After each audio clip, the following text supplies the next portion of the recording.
Hey friends! I know that a lot of you have requested a baking video or a cooking video or something. So I thought I would walk you through today how I do roast beef for Dan and I. We are just two people, so I try to always find the smallest roast I can. This time all I could find was a 1 pounder. Still kind of giant, but we'll have leftovers for a long time, which is nice. So I'm just going to walk you through how I prep making the beef.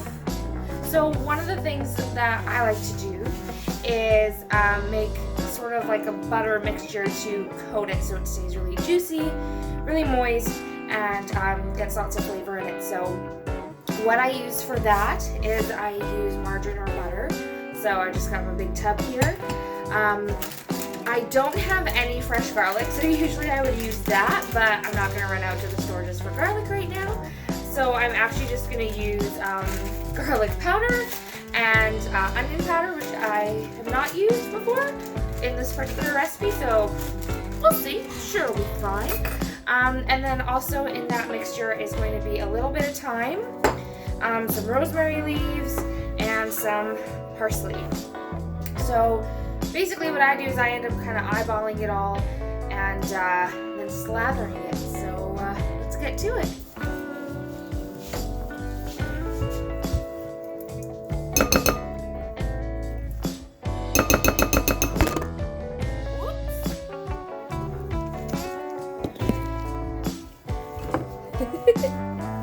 This is what happens when you don't have a proper camera holder. Alright, so I feel like that's enough butter. I don't want too much. So then I'm going to go ahead and add some.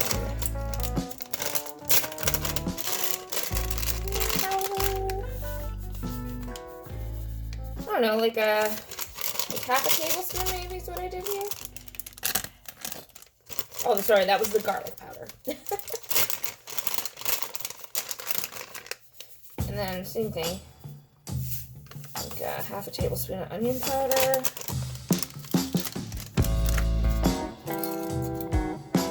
Oh, I'm using my pepper to hold up the phone. That was not a good idea. Let's see if I can quickly do like an Indiana Jones and replace it so it stays held up. Oh, success. Okay. Pepper.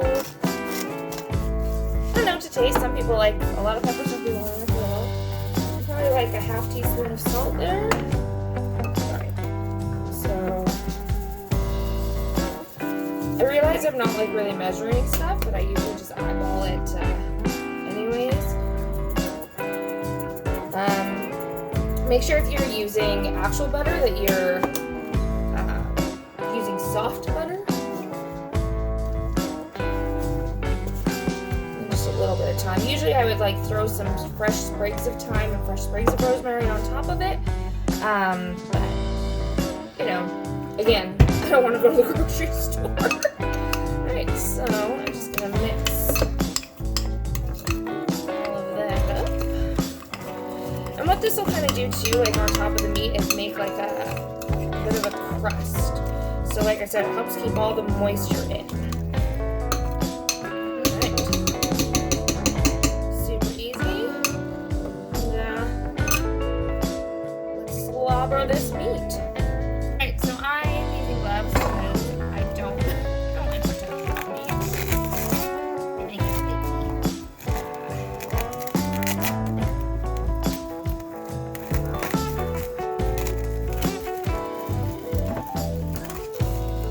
Unwrapped it first. One thing that I always recommend that people do with their meat is don't do it right from the fridge.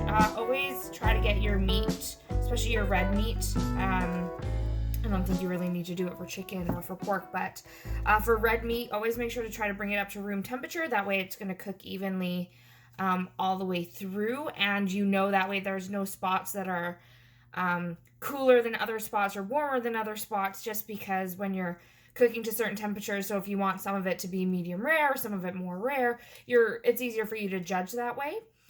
So that is my room temperature meat. And I'm going to grab our little mix here.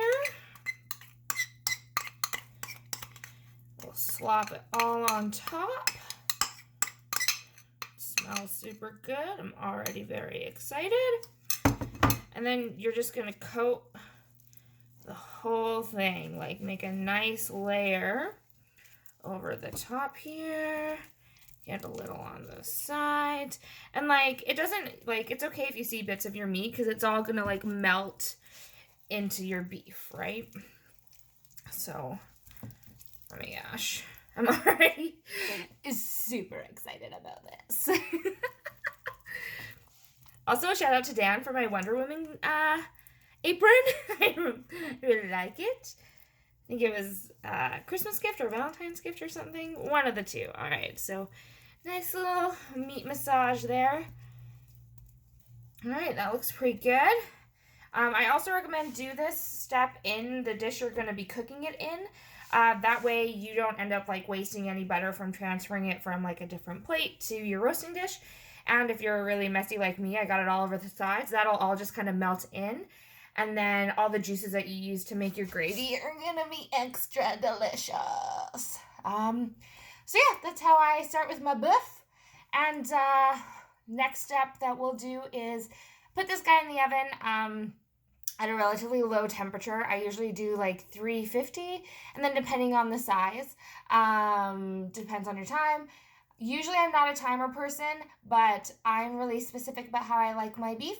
I am a medium rare to rare kind of gal, so I'll use a meat thermometer to check the time on it. Ooh, that looks gross. I need a better phone stand or something, some way of doing this. Whatever, we'll figure it out. But yeah, so that's how I do my beef. And then next up, we will do Yorkshire pudding. That is a staple with any traditional Sunday roast. Okay, I'll see you in a bit. I don't know how to leave the screen now. Bye. All right, so I just put my roast in the oven, and I put it on broil because I wanted to get a nice sear. And look at all that butter melting and starting to brown. And I'm probably going to keep it on sear for about 5 to 10 minutes, just until it gets to that brown color I'd like to see it as. And as you can see, my Yorkshire pan is still in the oven, same temperature, getting nice and hot, so those Yorkshires get nice and big when I'm ready to make them.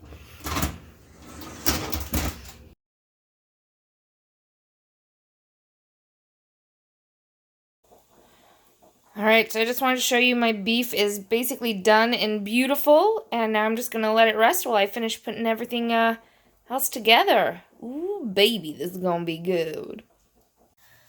Alright, so the roast beef is out of the oven and it's resting now, and what I'm going to do is I've taken the very hot Yorkshire pan out. Before I start making my batter, because that doesn't take very long, I'm going to be very generous with the amount of oil I put in each tin. So I'm only making 6, but one of the best ways to make sure that your Yorkshire is going to flow, ooh, I should have bought more oil. Usually I'd put way more oil than this in each container, but I'm running out, aka I ran out. So usually I would actually fill it to about halfway. I don't know, there we go. To about halfway of the tin so it can really puff up and rise, but this will work too. And then I'm going to put it right back in the oven here. Oh, Steven, that's a dangerous spot.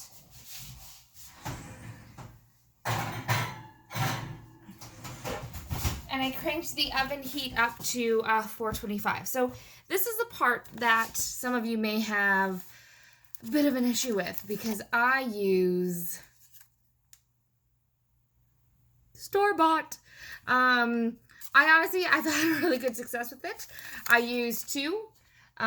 Is kind of the only thing that I do that's different. I use 2 packets to make 6. So basically you just follow the instructions on the container. And that's it. That's all. Super easy and mellow. I know it's kind of cheating, but they really are super good this way.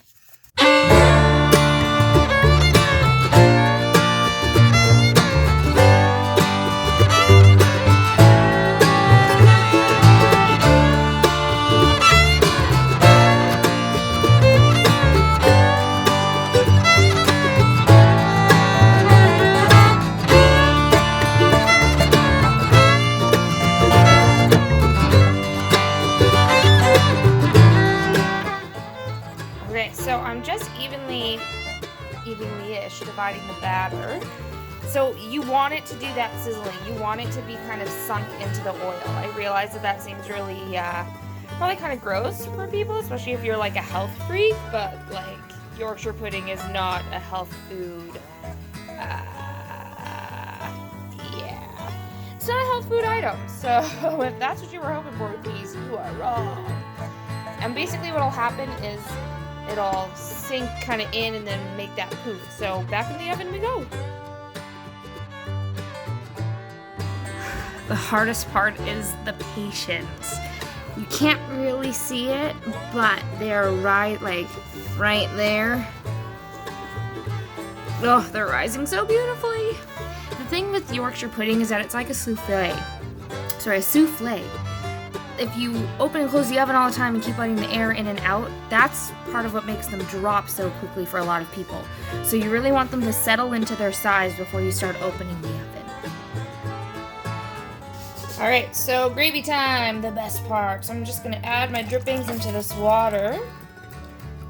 And then I'm going to add a couple spoonfuls, and I'm going to scrape out all this good stuff because that's where the real flavor is. Add a couple spoonsful of Bisto, every cook's best friend. And then we'll have gravy. Asparagus is in the oven. Mashed potatoes are mashed and whipped and garlicky and delicious. And then it's chow time. Whoop whoop. Alright, I think they're ready. I'm gonna go for it. I hope that they're beautiful.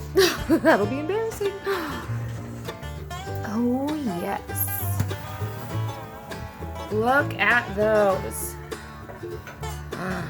That is like a dream. A dream! Absolutely gorgeous. So happy with that. It's carving time. I'm so excited. Alright, let's see how he did. Oh my gosh.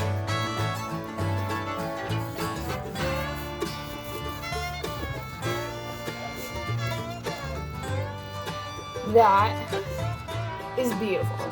That's golden. For me, it's a little over, but this is definitely Dad's right temperature for sure. Get that string off there. I don't want to serve that to anybody.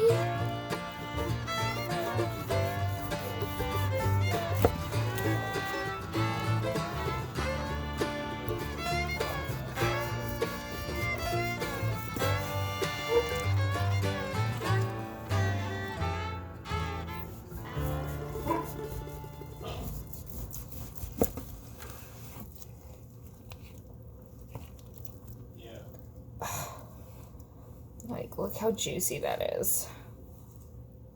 Oh, heaven. All right, it's all plated. Hi, Steve. Ready to go? Oh my gosh, that looks pretty damn good. Steven, you're a very good helper. You want some? Oh, good boy. All right, well, I hope you guys enjoyed this. It was something kind of different. I've never done a video tutorial about cooking before, but there you have it. All right, catch you later. Let me know if there's something else you want to see me make. Okay, bye.